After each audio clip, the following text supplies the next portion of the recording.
you tell the audience a little bit about NAWIC and a few of its goals? The National Association of Women in Construction, also known as NAWIC, we are an association. We serve 117 chapters across the United States. We also have chapters in DC and Guam included in that 117.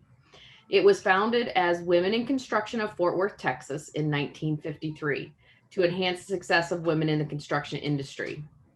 In 1955, the charter was expanded to allow chapters to form across the country, and that's how the National Association of Women in Construction was born. Construction is the only industry that encompasses almost every professional discipline. Literally, every career sector is available to women and men. Trades, project management, administration, law, finance, insurance, the list is virtually endless. The National Association of Women in Construction brings women from each of these career sectors together. An essential purpose of NAWIC is to build leaders to impact the direction of the construction industry. And with over our 66 years of experience, NAWIC continues to provide support to thousands of members and help them flourish both professionally and personally. And we do that locally, regionally, and nationally by providing opportunities through monthly chapter meetings, region, and national conferences. We have industry councils, task forces, committees, interactive webinars, certifications, professional development programs, and leadership roles within NAWIC. And you kind of talked a little bit about these, what kind of programs NAWIC has to help women with advancing their careers. Yes, I thought that kind of went into play with what NAWIC is all about and how we can do it all, rolled up into one. So how do you think women's role in the industry has changed since NAWIC's founding in 1953? I was asked a similar question in a recent interview with one of NAWIC's association partners. Has the prevalence of women in the construction industry changed since you joined NAWIC? And I joined NAWIC in 2006. And I think this response is fitting even going back to the 50s, because I said, yes, the industry has changed in the sense that construction is no longer a male-dominated industry, but a male-populated industry. We're often seeing women more in the forefront of construction, both in the field with boots on the ground and sitting at the table, impacting the direction of the construction industry. That's a good thing. How has NAWIC helped you in your career journey? Never in a million years did I think I could be president of a national association. And NAWIC has provided me countless opportunities to develop my leadership skills, which in turn gives more confidence in my career. I started as a project administrator, but with the help and support of NAWIC's members, I finished my college degree 20 years after I started and moved from project administration to estimating pre-engineered metal buildings. I also help in the safety, HR, and IT departments because of the diversity of knowledge I've gained from NAWIC. Great. And why should women consider a career in the construction industry? Well, besides being the top industry that narrows the pay gap, the construction industry offers 96 cents for every dollar a man makes, according to a 2020 study by pay scale, which is higher than any other industry. Construction also provides a sense of accomplishment when projects are completed. It's wonderful when passing a building or driving on a road, and you can tell your fellow passengers, I had part in building that. Just having that feeling of success is an amazing for anybody in a career to have that feeling. Great. Do you have any advice for women who are beginning their career in construction? Definitely. First thing you want to do is find mentors, and they can be men or women. We are finding that men are very supportive of women in the industry, and they want to help us to succeed, to be part of the industry. And getting a mentor, you want to have a variety of different mentors. It doesn't necessarily just have to be one. And you want to make sure that you're having mentors throughout your career, because it can rejuvenate your career at any stage. It improves your personal productivity. It strengthens leadership skills. It'll also increase that career satisfaction that I mentioned earlier. It encourages sharing of information. You develop a loyal support group, and It encourages women to achieve their full potential.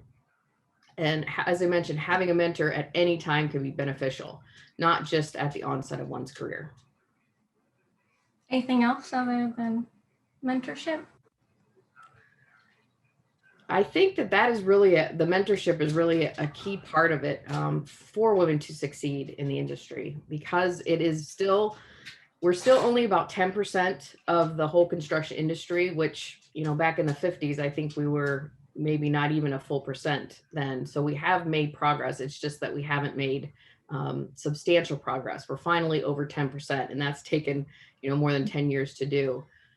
But finding a mentor and getting that support system right away is very beneficial. And you can get that through your NAWIC membership, or there are other ways. Like I said, men in construction, they're always asking how they can help women.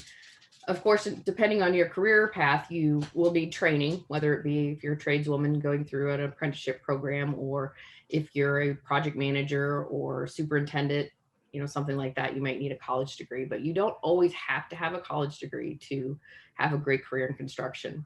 I mentioned earlier that it took me 20 years to finish my degree. And where I was at my life and my career, it wasn't so much that I had to have that degree to succeed in my career, but it was a sense of accomplishment to have that degree and get it finished.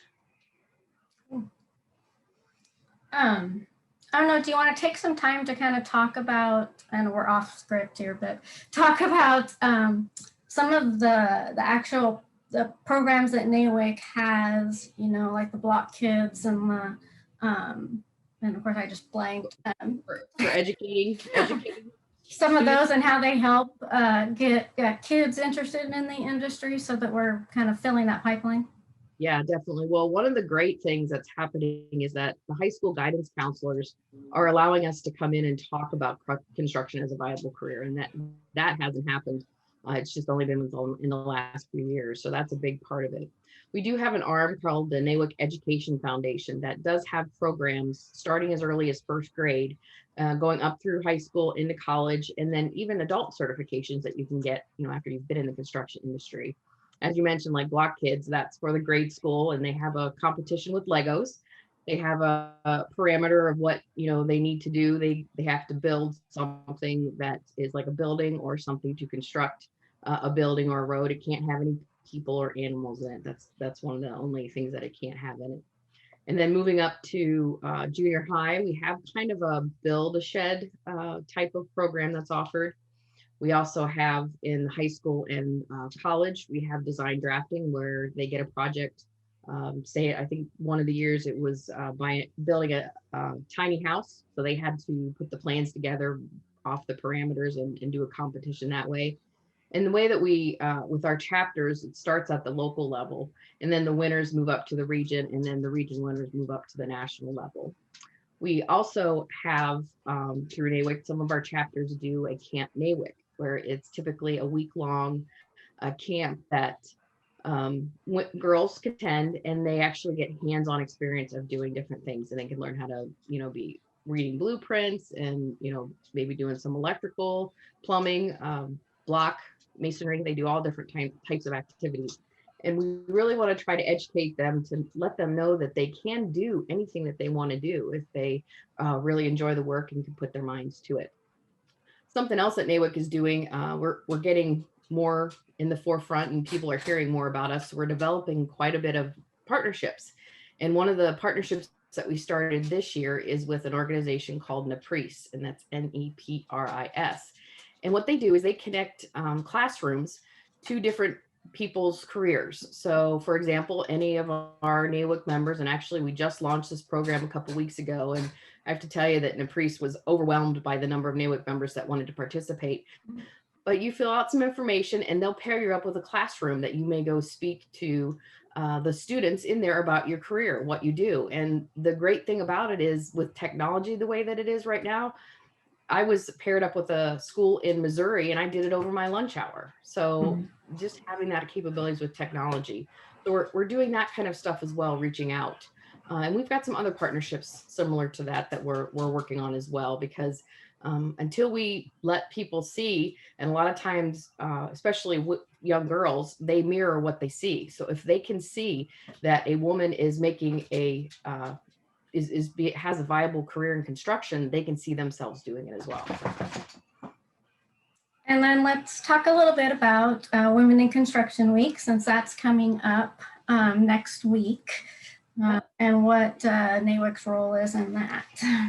Well, actually, NAWIC is the one that started Women in Construction Week, and we started it back in 1998, and it was originally started in September because that's our founding month in September. But after a couple years, we decided that it might be paired better with Women in History Month, so we moved it to March, and it's always the first full week. Now I know this year the first full week doesn't start till the 7th, so it's March 7th through the 13th. But we have chapters all across the country promoting women in construction. They have billboards. They're doing lunch and learns. We actually have a panel that we're doing next week with one of our international affiliates, NAWIC in England. So NAWIC UK is going to be there on a panel. So we're very excited about that to help celebrate. But just getting the word out there about women in construction is key.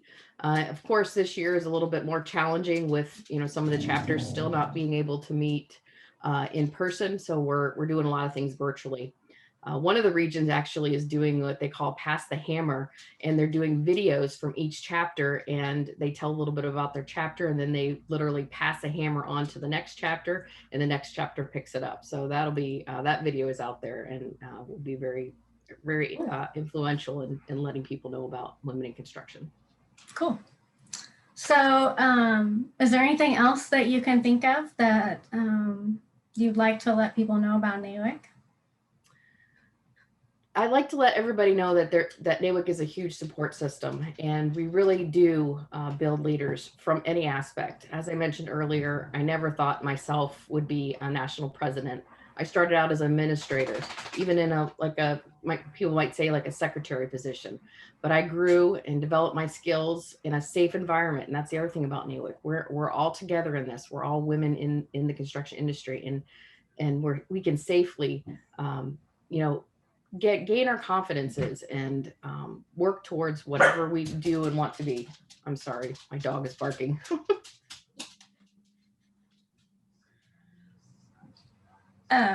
Did you want to say more, or? No, that was it. And then how would someone find out more about NAWIC joining, finding a chapter, that type of thing? Yeah, that's a great question.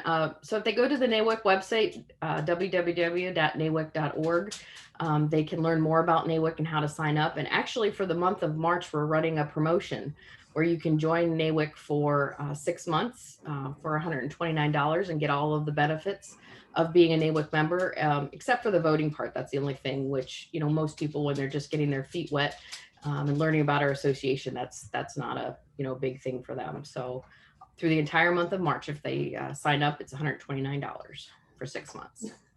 That's a great deal. So thank you for taking some time to talk to me, and I appreciate you leading the organization and trying to move us into the future. This obviously has been kind of a trying month. You came in right in the middle of the pandemic, and so everything's been a struggle. Yeah, but I've actually embraced the technology part of it. I mentioned we had 117 chapters, and one of my goals is to visit every single chapter at least once, and I can do that virtually. I like to tell people at lunchtime I was in Massachusetts, in the evening I was out in the state of Washington, because I can attend those chapter meetings virtually now. That's great. That's great. We're really glad to have you.